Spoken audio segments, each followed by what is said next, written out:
Hello bar takers, it's Lisa Duncanson, your bar exam guru. I'm here today at Tamarack Beach in Carlsbad, and I just wanted to give you a preview of our bar exam blueprint course. It's a lovely day. It's just beautiful today. Lots of surfers out today, runners, and people just enjoying the sun and the beach and the sand. So one of the things that we're going to talk about in the bar exam blueprint course, which is still available and is still discounted by $200, is how to dominate the performance test.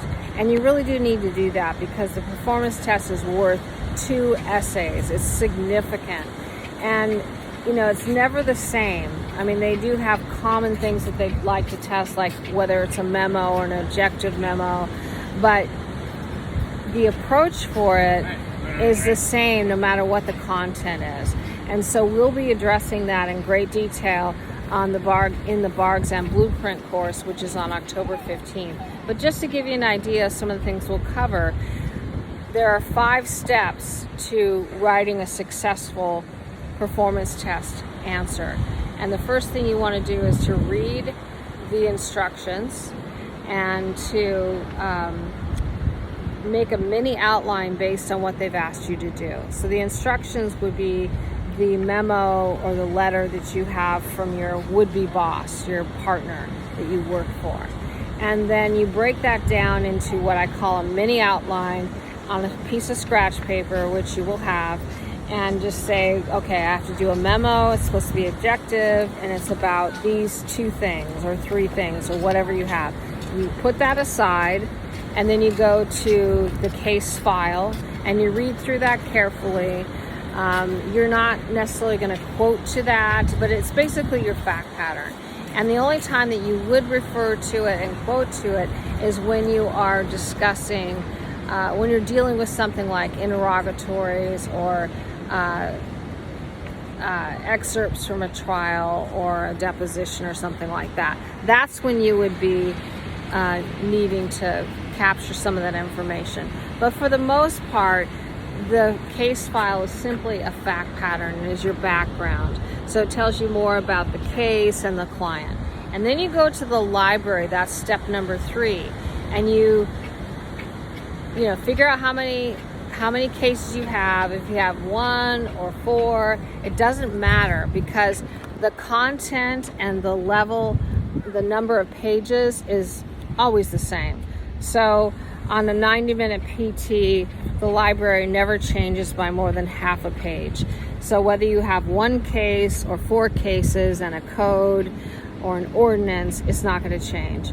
And so when you go through that, the first thing you want to do is, if there's a code that's applicable, look at it and just be familiar with it, but don't IRAC it, don't do anything with it, because you're going to know which portions of that code to include based upon what is included in the cases that are provided in your library. So whatever references they make, you're going to write that down as one of the first things that you do when you're going through the essay. So when you're case. So what I suggest that you do, so this is step number 4, going through the library, is you have a piece of paper. You want to have a paper clip. By the way, we sell a toolkit for the performance test and the essays, so it's everything you need in terms of highlighters, pencils, pens, and paper clips, which you can use. You can't bring much of anything else in. So you'll use a piece of scratch paper. You'll take the case apart. If it's more than 1 case, you'll separate it. If it's just 1 case, that's fine. Again, the library will never be more than a half-page difference from the other libraries in any of these exams. It's a standardized test. So once you get to the library, you're going to create what I call a working brief. And I call it that because it works. You're not going to IRAC the cases. That's really a waste of time. If the case is from another jurisdiction and you think it's not applicable, you're going to still apply it because the court could always choose to adopt the test or rule and finding in that case, even though it's in another jurisdiction. It won't necessarily be binding, but it could be instructive. So it's not about which case I should use. It's about using everything that you can. And here's how you know what rules are important. You don't even have to understand the case, and it's going to be hard to understand the cases when you only have 45 minutes to go through this material, and that leaves you with the 45 minutes you need to write a successful answer. So you're going to be looking for things called organizing principles in terms of rules. So how would you determine what an organizing principle is? Well, it could be a 6 or 10 factor test or a 12 factor test. It could be a 3-prong test. It could be a definition of search incident to arrest, and there'd be elements. And it could be a Fourth Amendment issue. Whatever it is, you will have elements to succeed or not succeed that you'll need to address. So if you think about that, you're going to grab that, and I call this the highlight, number, and flag step. So this is how you pull out, you extract usable definitions that can be a framework and essentially be your visual approach and your approach to that specific PT. Because remember, the content is never the same. It might be a memo over and over again, but the actual things that they want you to identify are not going to be the same every time. They just won't be. And so, who knows what ERISA is? It's, that kind of law could be addressed and has been a couple of times over the last 24 years. And you don't need to know anything about it other than what's provided to you. So spending time trying to kind of figure out what the unicorn is or what that case boils down to is really not something you have time for. Instead, extract usable organizing principles from the rules.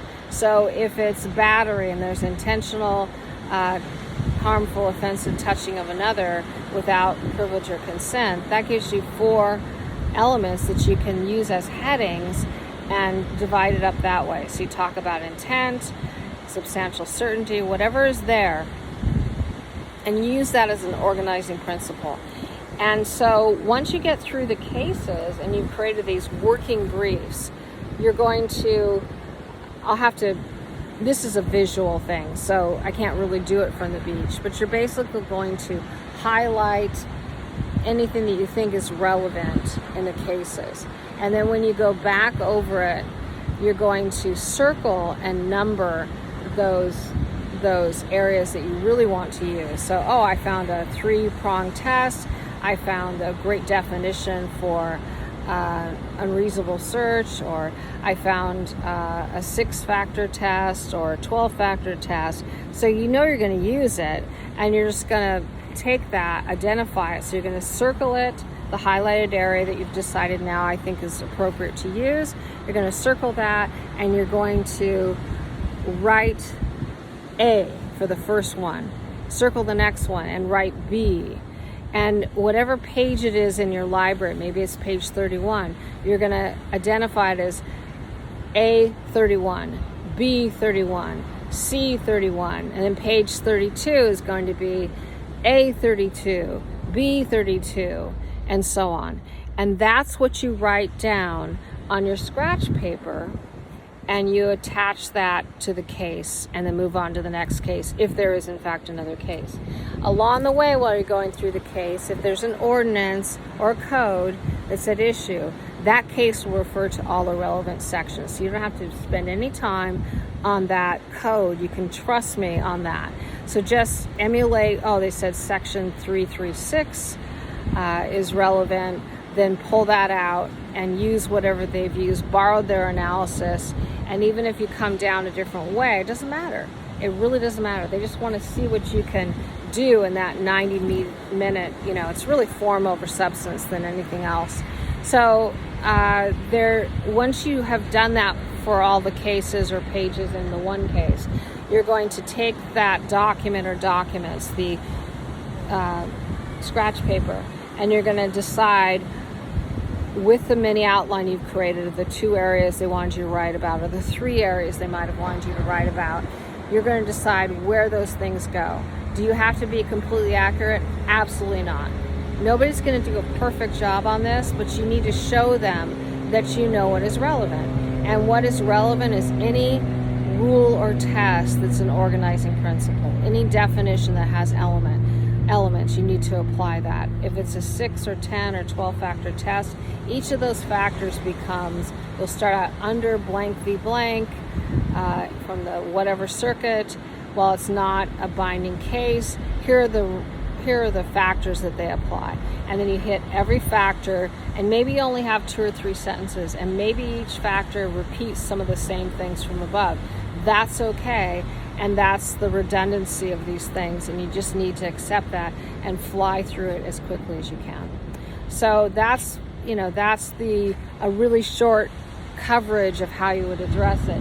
When we get to the bar exam blueprint course, we're going to go through it, and you'll see a visual presentation of how you should approach a particular performance test, and you'll have a copy of that performance test so you can apply that approach later on your own time.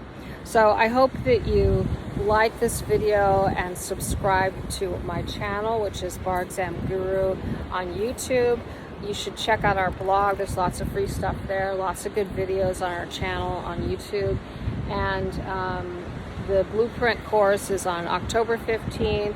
We're still accepting the discount of $200 for the Labor Day special. It's extended. So that gives you $200 off. You just write in Labor Day, all one word, and you'll get that $200 discount. And we'll keep that open for a little bit longer. So please take advantage of this. It's a really valuable way to spend your time and get a really good advantage on the test, which I think everyone needs these days. All the best. Thank you for watching this video. Please don't forget to like this video and to subscribe to our channel if you're not already subscribed. All the best in your studies.